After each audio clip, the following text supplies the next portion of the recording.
If you talk all the time, you'll never hear what anybody else has to say.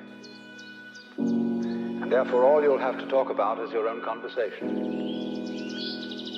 The same is true for people who think all the time. That means, when I use the word think, talking to yourself, subvocal conversation, the constant chit-chat of symbols and images and talk and words inside your skull.